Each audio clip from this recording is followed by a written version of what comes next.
So அந்த Monday liquidation event முடிஞ்சோன்னு பார்த்தீங்கன்னா Tuesday US ஓப்பனில் அகைன் ஸ்பாட் வால்யூம் உள்ள வந்து மார்க்கெட்டை மேலே புஷ் பண்ணுறாங்க. க்ளோஸ் டு 1.9 பில்லியன் இன்ஃப்ளோஸ் உள்ள வந்திருக்கு. இப்போ அதே ஸ்பாட் செல்லர்ஸ் உள்ள வந்திருக்காங்க மார்க்கெட்டில்.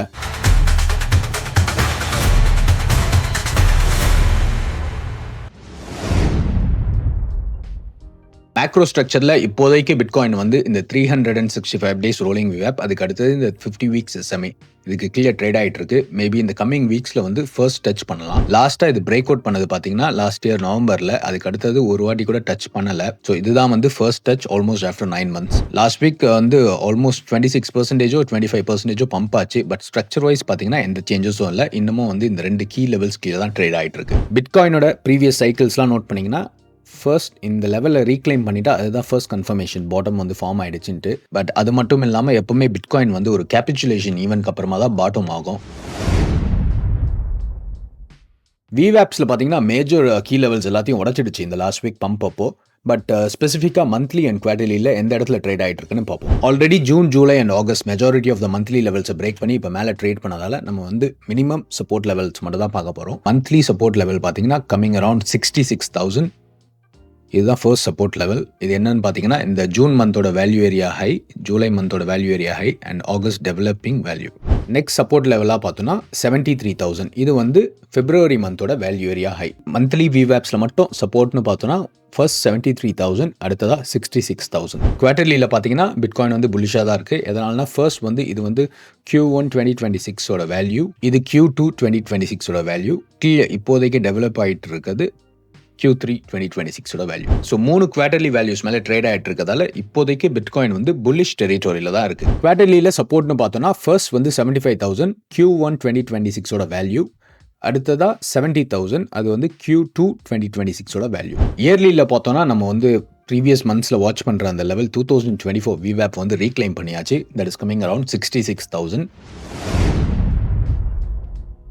லாஸ்ட் வீக் வீடியோவில் நான் மார்க்கெட் ப்ரொஃபைல் செக்ஷனில் சொல்லியிருந்தேன் இந்த வேல்யூவை விட்டு பிட்காயின் நகர்ந்துடுச்சுன்னா அதுதான் நெக்ஸ்ட் ட்ரெண்டுன்னு. பட் ஹானஸ்ட்டாக சொல்லணும்னா நானும் வந்து டவுன் சைட் தான் எதிர்பார்த்தேன். பட் பிடிசி ஸ்பாட் பையர்ஸ் பார்த்தீங்கன்னா நல்லாவே மேலே புஷ் பண்ணிட்டாங்க. எப்படி ஸ்பாட் இன்ஃப்ளோஸ் உள்ளே வந்ததுன்னு ஆர்டர் ஃப்ளோ செக்ஷனில் பார்ப்போம். ஆல்ரெடி காம்போசிட் ப்ரொஃபைலை பிரேக் பண்ணி ஒரு ட்ரெண்ட் ஸ்டார்ட் ஆனதால் இனிமேல் நம்ம வந்து ஒரு ஃபியூ வீக்ஸ் ஒரு ஃபியூ டேஸ் கொடுக்க போகிறோம் நியூ வேல்யூஸ் ஃபார்ம் ஆகுறதுக்கு.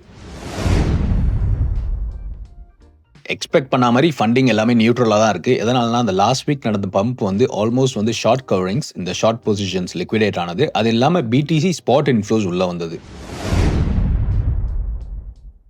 Higher time frame liquidation heat map பார்த்தோன்னா ஒன் சைடடாக தான் இருக்குது. அரௌண்ட் 63,700 கிட்ட 200 மில்லியன். பட் கொஞ்சம் மார்க்கெட் வந்து அதே இடத்துல ரேஞ்ச் ஆகும்போது அந்த இடத்துல வந்து இன்க்ரீஸ் ஆகும் லாங் லிக்விடேஷன் சைஸ்.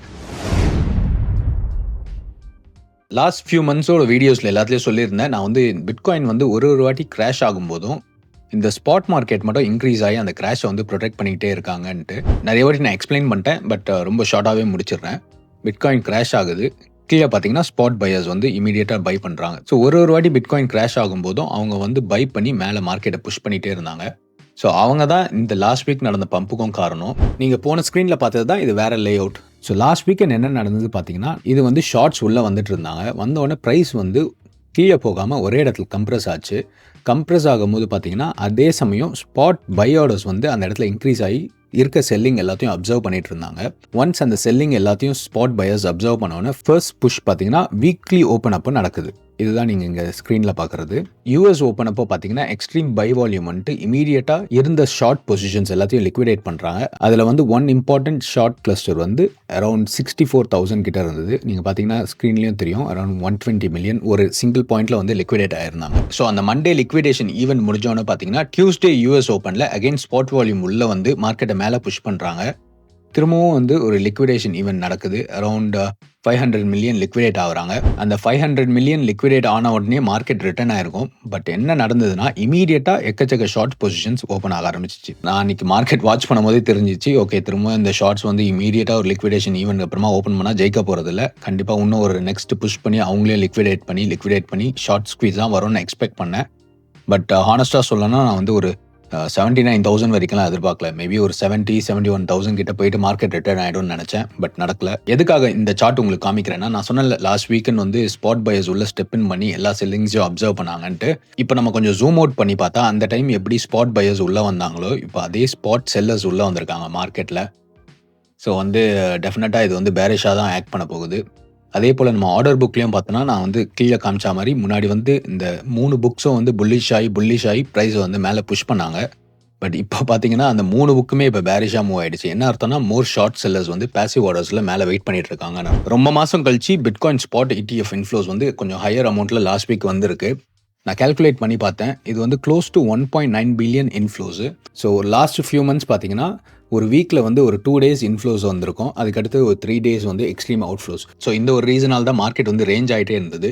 ஸோ இது இன்னொரு எவிடன்ஸ் லாஸ்ட் வீக் நடந்த ரேலியில் பார்த்தீங்கன்னா ஸ்பாட் பார்ட்டிசிபேஷன் இருந்திருக்கு. கீ லெவல்ஸ்னு நம்ம பார்த்தோம்னா சப்போர்ட் வந்து 73,000 பிப்ரவரி மந்தோட value area high and resistance பார்த்தீங்கன்னா around 85,000 Q1 2026 value area high. Maybe இந்த வீக்ல வந்து ஒரு லிக்விடிட்டி கிராப் வேணா நடக்கலாம். பட் நம்ம லிக்விடிட்டி செக்ஷன்ல சொன்ன மாதிரியே நிறைய ஷார்ட் லிக்விடேஷன் கிளஸ்டர்ஸ் மேலே இல்லை. இந்த வீடியோ உங்களுக்கு பிடிச்சிருந்ததுன்னா லைக் ஆர் கமெண்ட் பண்ணுங்க. நன்றி, வணக்கம்.